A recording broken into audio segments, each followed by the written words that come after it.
learning to love someone is so scary because it brings forward not only all the way we've been hurt, but really the fact that you could lose this person.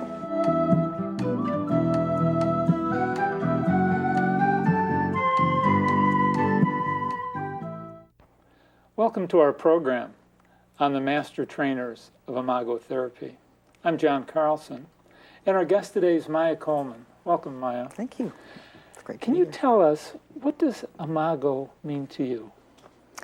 Well, John, years ago when I trained to become a therapist, one of the things that was really hard for me, because I was raised by, I'm the child of Holocaust survivors, and I was raised in a home that was, my parents were both socialists and believed very much in equity and that people were all equal.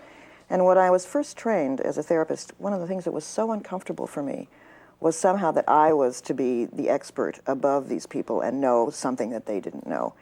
And then I got involved in feminist psychology, and that helped a little bit.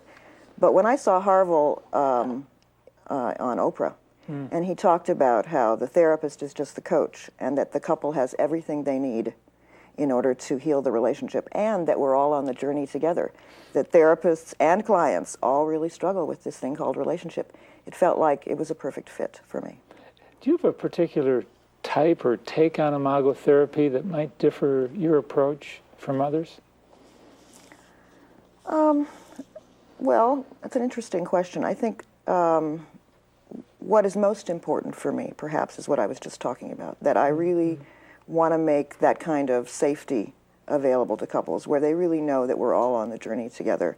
And I think that sort of influences how I work in that I'm very aware of helping them to feel that they have the answers inside themselves and really validating their value as human beings. That's very, very important to me. So there's validation and creating safety. Is there a particular way that you might do this that might be a different style than maybe other Imago therapists?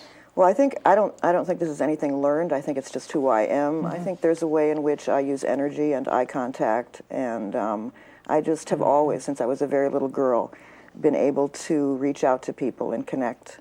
And I think that's really my gift as an Imago therapist. And as a therapist before, I didn't have room to do that. There was a way in which the distance you were supposed to have blocked that.